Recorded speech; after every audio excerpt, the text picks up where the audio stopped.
कल बलवंत सिंह मनकोटिया ने एक पोर्टल को इंटरव्यू दिया और उसमें खूब भड़ास निकाली, खूब लांछन भी लगाए, खूब धमकियां भी दी, आरोप भी लगाए। और जो इंटरव्यू लेने वाला था सरदार जी रविंदर सिंह नाम का, वो आग में घी डाल रहा था, तोड़ मरोड़ के और नमक मिर्च लगा के सारी बात को पेश करने की कोशिश कर रहा था, मुझे नीचा दिखाने की कोशिश की जा रही थी। शुरुआत ही उसने ये की कि बलवंत सिंह, तेरे को हर्षदेव ने बिट्टू दर्जी बोला है। तो सबसे पहले तो मैं तुम्हें यह बता दूं कि उस इंटरव्यू में मैंने किसी का नाम नहीं लिया है। मैंने ये कहा कि बीजेपी का एक आदमी है जो मेरे खिलाफ साजिशें कर रहा है, लोगों को भड़का रहा है, गलत प्रोपोगंडा कर रहा है, और उस बिट्टू दर्जी को मैं बख्शूंगा नहीं। अब दिल में चोर था, पता था कि साजिश कौन कर रहा है, एक अपराध बोध था, एक गिल्ट था। मैंने कहा मैं ही हूं वो। मैंने नाम नहीं लिया था, गिल्ट बाहर आ गया और उसने कह दिया मुझको बिट्टू दर्जी बोल दिया। अब मैं तुमसे एक बात पूछना चाहता हूं मेरे भाई, कि तुम्हारा घर का नाम क्या है, किस नाम से घर वाले तुझे पुकारते हैं, पहले ये तो बता। अगर तूने तस्लीम कर ही लिया है, मैंने बोला नहीं है, तो किस नाम से पुकारते हैं? और तेरा पेशा क्या था एमएलए बनने से पहले? क्या तुझे अपने पेशे के ऊपर शर्म आती है? अगर अपने पेशे के ऊपर जिसको शर्म आती हो, इससे संकीर्ण सोच वाला इंसान हो ही नहीं सकता। मैं मिनिस्टर भी रहा, उससे पहले एमएलए रहा, फिर वकील भी रहा, उससे पहले मैं टीचर भी रहा। मैंने 1 साल स्कूल में भी पढ़ाया, आज भी ट्यूशनें पढ़ाई। बच्चे मेरे पास आते हैं, कहते हैं हमने आपसे पढ़ा हुआ है, मुझे फख्र होता है। मैं उनको ये नहीं कहता कि मुझे टीचर क्यों बोल दिया, मैं तो मिनिस्टर हूं। मैं नहीं कहता, मुझे फख्र होता है क्योंकि जो प्रोफेशन में मैं रहा हूं, मैं उसकी इज्जत करता हूं, उसका मान करता हूं। मैंने गाय भैंसें भी चराई। जब मैं स्कूल में पढ़ता था, सैनिक स्कूल में, तो वहां से जब मैं घर में जाता था, तो घर में हमारे 30-40 गायें भैंसें थी रखी हुई घर वालों ने। मैंने वो भी चराई है, मुझे कोई शर्म नहीं आती। जो काम मैंने किया, जो पेशा जिससे मैं जुड़ा रहा, मुझे उसके ऊपर गर्व है।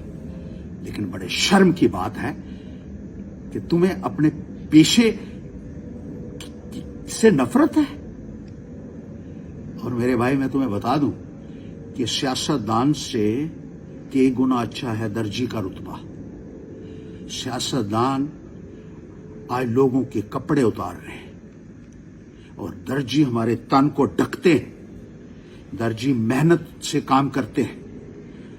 और पॉलिटिशियंस जो हैं, जिसका तुझे बड़ा शौक है कि मुझको सियासतदान कहो, आज पॉलिटिशियंस जो है ना, एक टेलीफोन के ऐसे भ्रष्ट पॉलिटिशियंस भी हैं जो एक टेलीफोन करने का भी, सिफारिश करने का भी 50-50 हजार रुपया ले जाते हैं। बेहतर कौन है?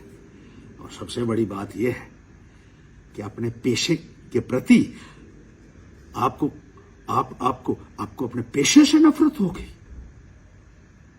इससे ज्यादा संकीर्ण सोच मैं समझता हूं कि किसी की नहीं हो सकती।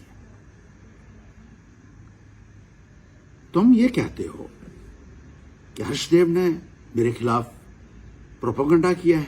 मैंने कभी नहीं किया। मैंने कोई प्रोपेगेंडा मेरे भाई तेरे खिलाफ नहीं किया। तुझे कहां से कहां पहुंचाया मैंने। अकेला मैं एमएलए बना, तू भी उस वक्त लड़ा 96 में, मैं भी लड़ा, मैं जीत गया। तुझे 400 या 450, आगे पीछे भी भाई हो सकते हैं थोड़े बहुत, 10-20 नहीं तो इसके ऊपर ही बवाल खड़ा कर देगा कि मेरे को 450 वोट बोल दिया। जितने भी मिले इतने ही, लगभग इतने थे। मैं तेरी एक कॉन्स्टिट्यूंसी में गया, तुझे बनाया, और जहां से तुझे लिया उस जगह को तू भूल गया। मैंने कभी नहीं कहा, मैंने कोई लांछन नहीं लगाया। एक बार हां जरूर, हम कश्मीर में गए थे, जब तूने ये तहिया किया था, यहां ऐलान किया था कि इन सबको हराएगा और तब तक अन्न ग्रहण नहीं करेगा जब तक बीजेपी की सरकार नहीं आ जाती है। और कश्मीर में जब हमारे 12 लोग वहां बैठे थे उसी जगह, उसी रेस्टोरेंट में जहां तू बैठा हुआ था, तो 6 अंडे आमलेट का ऑर्डर क्या तूने नहीं दिया था? 12 लोग बैठे हुए देख रहे थे। तो ये मैंने कह दिया था कि मांस मच्छी खा लेता है, अन्न शायद त्याग दिया हो। तो इसमें झूठ क्या है भाई? इसमें तो कोई झूठ नहीं है। इल्जाम तो मैंने नहीं लगाया। अब तूने लगाए हैं कुछ एक इल्जामात, आज उसका जवाब देना तो बनता है। सबसे पहले तुमने ये कहा कि हर्षदेव ने 5 लाख रुपया कर्जा लिया असेंबली से और वो पैसा पता नहीं कहां खुर्द पुर्द कर दिया। तो मेरे भाई, मेरे पिताजी ने जो मकान बनाया था वही जगह थी जो उन्होंने ली थी, उसी जगह के ऊपर हमने वो 5 लाख रुपया और लगा दिया, उसमें एडिशंस की। तुझे क्यों परेशानी इतनी हो रही है? और 5 लाख रुपया तो मैं ये बता दूं कि 5 लाख रुपया मैंने सूद समेत असेंबली को वापस किया है। और शायद मैं ही वो एमएलए हूंगा अभी तक जिसने वो लोन का पूरा पैसा सूद के साथ असेंबली को वापस किया है। पूरी बात जो है वो सुन लिया करो। बीजेपी वाले जो पाठ पढ़ा के भेजते हैं वो सीधा आके मीडिया के सामने बोलने से कभी कभी बहुत नुकसान भी हो सकता है। अब दूसरी बात, एक बहुत बड़ा इल्जाम तुमने लगाया है जिसके ऊपर शायद कभी समझौता भी नहीं हो पाएगा। तुमने ये कहा कि हर्षदेव ने एक ट्रस्ट बनाई, उस ट्रस्ट में 30 लाख रुपया डाला, फिर 20 लाख रुपया डाला, फिर 50 लाख रुपया डाला और 1 करोड़ रुपया उस ट्रस्ट में डाला। फिर उस ट्रस्ट के नाम पर इसने बीएड कॉलेज अपने लिए खोल लिया। बहुत संगीन इल्जाम है भाई मेरे भाई, जवाब तो बनता है। और इसलिए भी खास तौर पर मैं आया हूं कि तुम तक ये बात पहुंचा दूं। ना तो मेरा कोई ट्रस्ट है,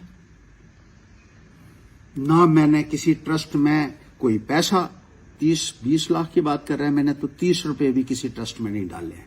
और जब मैं बात करता हूं कि मैंने नहीं डाले हैं, इसका मतलब है मेरे परिवार के किसी भी मेंबर ने कोई भी पैसा किसी भी ट्रस्ट में नहीं डाला है और ना ही मैंने कोई बीएड कॉलेज खोला है। बीएड कॉलेज तो छोड़ो भाई, मैंने तो कोई प्राइवेट प्राइमरी स्कूल भी नहीं बनाया। तुमने भारतीय जनता पार्टी के कहने के ऊपर एक बहुत बड़ा इल्जाम लगाया है। मेरी सफेद कमीज के ऊपर अगर कोई छीटाकशी करने की कोशिश करोगे तो जवाब तुम्हें देना पड़ेगा, और इसका अंजाम क्या हो सकता है शायद तुमने सोचा नहीं होगा। मनी लॉन्ड्रिंग कहता है, मनी लॉन्ड्रिंग जो बीजेपी के दफ्तर से सुन के आगे मतलब पता नहीं होगा इसको, कहता है मनी लॉन्ड्रिंग। तो मेरे भाई, अब तुझे साबित करना पड़ेगा कि मेरा ट्रस्ट कहां है और पैसे कहां डाले हैं मैंने। मैं एक पढ़ा लिखा आदमी हूं। तुम्हारी सोच जो है ना, तुम सोचते हैं जैसे खुद हो वैसे ही शायद ये भी होंगे, इन्होंने जरूर खोला होगा। मैं एक ईमानदार आदमी भी हूं और पढ़ा लिखा भी हूं। किसी ट्रस्ट में 30 लाख या 30,000 भी नहीं डालता मैं, 30 रुपए भी नहीं मैंने कहीं डाले हैं और ना ही कहीं कॉलेज खोला है। इसका जवाब तुम्हें देना पड़ेगा। रिटर्न में माफी और अपोलोजाइज करना पड़ेगा पूरी जनता के सामने कि मैंने एक गलत इल्जाम लगाया। मैं तुम्हें माफ भी कर देता अगर तुम बीजेपी में नहीं गए होते। अब बीजेपी में गए हो और बीजेपी के इशारे के ऊपर नाचने वाला जो है उसको तो मैं बख्शूंगा नहीं। और तुमने जो इल्जाम लगाया है ये एक बहुत ही संगीन इल्जाम है। अब भुगतने के लिए तैयार हो जाओ। अगर तो बीजेपी में नहीं गया होता शायद मैं तुझे माफी कर देता। इसका जवाब तो मेरे भाई तुझे देना पड़ेगा। अब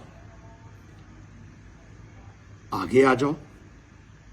मनी लॉन्ड्रिंग की बात करते हो ना, मनी लॉन्ड्रिंग तुमने सुना है, उसका मतलब नहीं पता जैसे मैंने कहा। अब मैं तुम्हें बताता हूं मनी लॉन्ड्रिंग क्या होती है। तुमने खुद एक बयान दिया पोर्टल के ऊपर वीडियो तुमने इसी चैनल को, जो तुम्हारा बड़ा करीबी है, कोई रविंदर सिंह सेंटिनल वाला, इसको ही बयान दिया, उसकी रिकॉर्डिंग मैंने रखी है। उसमें तुमने कबूल किया कि तुमने एक फ्लैट खरीदा था अपने एक दोस्त के साथ मिलकर, यह भी तुमने कहा। फिर तुमने ये कहा कि इस फ्लैट को मैंने बेचा। यह नहीं बताया कि यह पैसा कहां से आया, सोर्स क्या है इस फ्लैट को लेने का। ना ही कहीं तुमने रिकॉर्ड्स में वो शो किया है कि तुम्हारे पास कोई फ्लैट भी था। अब एमएलए हो तो इतना तो पता ही होगा कि जब कोई चीज खरीदनी है तो उसके लिए जो पैसा लगाना है तो सोर्स शो करना पड़ता है कि ये पैसा आया कहां से है। रिटर्न्स भरनी है, उसमें शो करना है, असेंबली में देना पड़ता है कि मैंने ये किया है। ना तो उसका सोर्स है, और फिर कहा मैंने, मेरे दोस्त ने कहा बेच के पैसे तू ही रख ले, तो वो पैसा जो बेचा वो पैसा भी शो नहीं किया। ना पैसा जहां से आया है वो सोर्स शो किया है, ना जहां गया है वो सोर्स शो किया है। इसको कहते हैं मनी लॉन्ड्रिंग, जिसका तूने खुद कबूल किया। देखिए, मैं कोई बात ऐसी नहीं कहूंगा जिसका मेरे पास सबूत नहीं होगा।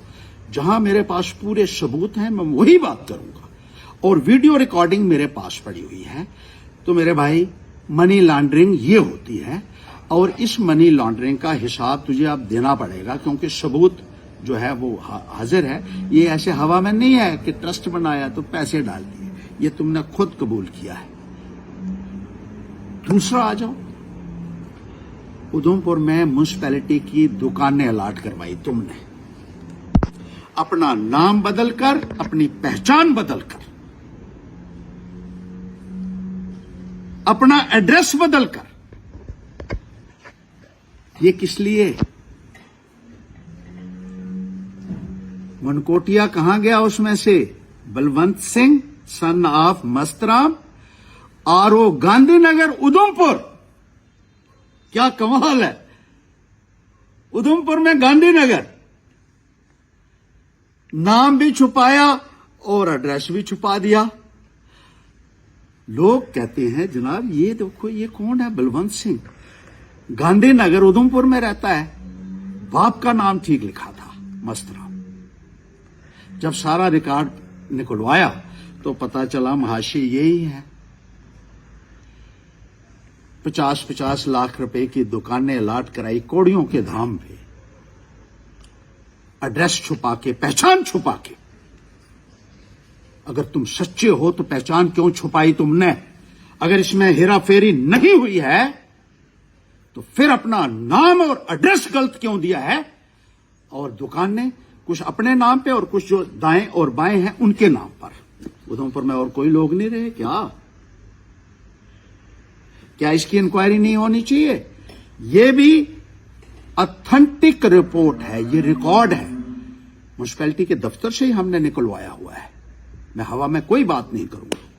अब आगे आ जाइए, उधमपुर कस्बे के बीच में प्राइम लैंड ली आदर्श नगर में, करोड़ों रुपए की जगह। एक इलेक्शन से पहले जो आदमी एक छोटी सी दुकान पे काम करता हो और फिर करोड़ों की जगह आ जाए, कहां से आई? जब शोर पड़ा कहा नहीं मैंने 70 लाख रुपया उससे लिया, इतना 80 लाख उससे लिया। बड़ी ये कौन से दयावान लोग हैं जो 70 लाख तुम्हें दे रहे हैं मेरे भाई। अगर किसी से पैसा भी कोई लेता है, अनसिक्योर्ड लोन लेता है, माना जा सकता है 10 लाख 15 लाख, चले मान लिया। इतना पैसा तुझे किसने दिया कि शहर के अंदर प्राइम लैंड तुमने खरीद दी और ग्रीन जोन के ऊपर कंस्ट्रक्शन की? किसी को परमिसिबल जो नहीं है, जितने केस रजिस्टर होते हैं आज,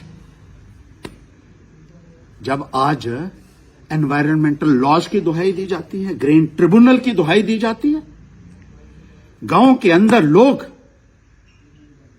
अपना रास्ता नहीं बना सकते हैं। इतना सख्त कानून है एनवायरनमेंटल का, फॉरेस्ट का, और ग्रीन ट्रिब्यूनल की इतनी जबरदस्त जो है हिदायतें कि एक अपराध है, दंडनीय अपराध है।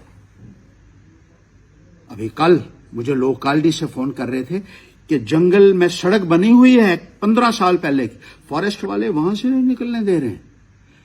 कहते हैं आप गाड़ी लेकर नहीं जा सकते, परमिशन लाइए। पहले मशीन लेकर जा रहे थे अपने जगह के ऊपर सड़क बनाने के लिए, फॉरेस्ट वालों ने परमिशन कहा आप नहीं ले जा सकते हैं मशीन। और यहां इसको कहते हैं पद और पोजीशन का गलत इस्तेमाल करना। और कंस्ट्रक्शन हो गई ग्रीन जोन के अंदर, क्या जवाब नहीं देना है? आगे आ जाइए। उधमपुर तहसील में 16 कनाल जगह दबाई जाती है, गैर कानूनी कब्जा किया जाता है और फिर 100 रुपया देकर उसको अपने नाम पे। ये जगह हुई है बलवंत सिंह के भाई के नाम पर, लेकिन मैं बलवंत सिंह का नाम ले रहा हूं, मुझे भाई से नहीं है। मैं उसका नाम क्यों ले रहा हूं यह भी मुझे बताना है, क्योंकि हाई कोर्ट ने कहा कि अगर किसी भी सियासतदान के भाई बहन ने रोशनी के तहत जगह ली है तो उसके भाई बहन का नाम नहीं आएगा। ये division bench of the high court is issued this order that the politician will be made liable for that, he will have to reply. ये डिवीजन बैंक का ऑर्डर है और डिवीजन बेंच ने यह भी कहा कि उस एमएलए का नाम पब्लिश किया जाएगा अखबारों के अंदर, और कार्रवाई भाई बहन के खिलाफ नहीं, उस पॉलिटिशियन के खिलाफ होगी, क्योंकि सियासतदानों ने मिलकर लूट का एक साधन बनाया था सरकारी जमीनें हड़पने के लिए, अपने नाम को छुपाने के लिए। एक एक अफसर के दरवाजे पे जाकर माथा टेका। और उधमपुर के एक एमएलए हैं, बड़े संजीदा आदमी हैं, उनके पिताजी भी एमएलए रहे हैं, उनके खिलाफ प्रोटेस्ट करता है कि इस एमएलए ने रोशनी की जगह दबाई है। कुछ लोग उस वक्त भी मेरे साथ मिले, उस टाइम पे भी मैंने कहा कुछ शर्म करो। किस आदमी के ऊपर आप अपना गुनाह छुपाने के लिए, आप ध्यान भटकाने के लिए किसी और एमएलए का उसने की है, उसका पता नहीं कि की थी नहीं थी, लेकिन तुम्हारा रिकॉर्ड मेरे पास है कि तहसील उधमपुर के अंदर ये जगह तुमने रोशनी के तहत हड़प की। जो स्कीम गरीबों के लिए थी, गरीबों की गर्दोरियां कट गई, जमीनें छिन गई, लेकिन तुम जो सफेद कुर्ता पजामा डालकर आते हो और लूटते हो, इसका जवाब तुमको देना होगा। नशाखोरी के ऊपर बड़े प्रोग्राम करते हो, पहले घर से तो बंद करो नशा। समरोली में खूब नशा बेचा जा रहा है, किसका है वो होटल बताइए? लोगों को बेवकूफ बनाने के लिए, गुमराह करने के लिए, नशा विरोधी अभियान चलाने के लिए रोजाना चले हो कि किसी न किसी तरीके बहाने से आपकी सियासत चमक जाए। Charity begins at home mister Balwant. अब मैं तुम्हारा बलवंत सिंह मनकोटिया कह रहा हूं तुमको। Charity begins at home. शुरुआत अपने घर से करो, वहां नशा मुक्त कराओ पहले। एफआईआर कहता है 3 लगी, तुम्हारे खिलाफ 6 एफआईआर हैं, 1991 से लगी हुई है। कहता है 4 साल से हर्षदेव की वो कोई इंक्वायरी नहीं हो रही है, इसके खिलाफ 4 साल पहले एफआईआर लगी थी। मेरे भाई तेरे खिलाफ 32 साल पहले लगी है। तो कहता है ना मैं वहां जाऊंगा उस ऑफिस में, फलाने पुलिस वाले के पास जाओ और उसको बताना कि 1991 से तेरे खिलाफ एफआईआर लगी हुई हैं। 6 एफआईआर हैं जो मैंने निकाली हुई हैं पुलिस स्टेशन से, ऑथेंटिक रिपोर्ट है। एक जम्मू में अलग केस चल रहा था। तो पहले 32 साल पहले को सजा होनी चाहिए। सुप्रीम कोर्ट ने भी कहा है कि जो बड़े पुराने केस हैं उनको फौरन निपटाइए, तो ये जरूर कह देना, अपनी बात सुना देना वहां कि तेरे खिलाफ 32 साल पुराने लंबित मामले पड़े हुए हैं जिसका फैसला होना चाहिए। अब कहता है सीबीआई की बात आ गई कि सीबीआई ने जो इंक्वायरी इसके खिलाफ शुरू किया था हर्षदेव ने शुरू करवाई है। वाह, थोड़ा सा सीख भी लिया कर। सीबीआई की इंक्वायरी कौन करा सकता है आज तक तुझे पता नहीं लगा? यह हर्षदेव कराएगा इंक्वायरी? सीबीआई की इंक्वायरी हाई कोर्ट या सुप्रीम कोर्ट के आदेश पर हो सकती है या प्राइम मिनिस्टर्स ऑफिस इनिशिएट कर सकता है, और हाई कोर्ट भी सिफारिश कर सकता है सिर्फ। सीबीआई जो है डिपार्टमेंट ऑफ पर्सोनल होता है यूनियन गवर्नमेंट में, जो प्राइम मिनिस्टर के पास है, तो प्राइम मिनिस्टर होता है या उसका एमओएस होता है, ये इस डिपार्टमेंट के इंचार्ज। कोई यूनियन मिनिस्टर भी सीबीआई की इंक्वायरी किसी के खिलाफ शुरू नहीं करवा सकता है। और तू कहता है हर्षदेव ने मेरे खिलाफ सीबीआई बिठा दी। कुछ तो सीखो मेरे भाई, तभी तो कहता था मुझे, तभी तुम्हें इस्तेमाल करते हैं भारतीय जनता पार्टी वाले। इनसे बचो, इनसे बचो मेरे भाई, ये बर्बाद कर देते हैं आदमी को। ये जोड़ने वाली पार्टी नहीं है, ये तकसीम करने वाली पार्टी है, ये तोड़ने वाली पार्टी है, ये भाई और भाई को लड़ाने वाली पार्टी है, ये नफरत फैलाने वाली पार्टी, ये घर में भीषण तैयार करने वाली पार्टी, ये इस्तेमाल करने वाली पार्टी। हमें इस्तेमाल करेंगे और फिर होता है ना जो यूज मी टिश्यू पेपर की तरह उसमें फेंक देंगे। आज भी सुधर जाओ, ये तुम्हारे अपने नहीं है। बीजेपी हमारे घर में सेंध लगा रही है क्योंकि उनको पता है कि यही लोग हैं जो मुकाबला कर सकते हैं और हमें टक्कर दे सकते हैं। एकदम से तुम चले गए बीजेपी की गोदी में जाकर बैठ गए। कुछ हासिल नहीं होगा। ये बड़े खचरे नहीं, खचरे और निके बनाउड़िया, खचरे होंदा चलाक। ये बड़े चलाक लोग नहीं, इस्तेमाल करा दे तुकी, इस्तेमाल करा दे। सुधरिया अज भी आईया, मैं तुकी माफ करने वास्ते तैयार हूं। ठीक चलो ते भाई, अगर नहीं भी जागा सारे घरे बड़े तोड़ी ले, और भी उन्हें सेंध लाई दी हूं। साढ़े परिवार च कोशिश करा दे, परिवार दे बड़े लोग तोड़ी उड़े, लेकिन जिसला कोई भी ना रहोगा, हर्षदेव कल्ला लड़ेगा। मैं उस खानदान से हूं जिसके बुजुर्गों को रामनगर के किला में जिंदा चुना गया है। मेरे में वही खून है, और आगे भी ये लड़ाई, ये मशाल आगे भी। अब हमारे बच्चे भी तैयार हो गए हैं मेरे भाई। कभी कहते हैं उसको मार देंगे, कभी कहते हैं काट देंगे, कभी कुछ कहते हैं। मैं रहूं या ना रहूं, लेकिन ये लड़ाई आगे जारी रहेगी, और इन बेईमानों के खिलाफ पूरी शिद्दत के साथ हम लड़ेंगे। हर्षदेव गरीब के लिए जिएगा, गरीब के लिए मरेगा, और कोई भी खड़ा नहीं होगा तब भी अकेला लड़ेगा। गरीब के लिए, मजदूर के लिए, किसान के लिए, युवाओं के लिए। ये मेरा पैगाम है।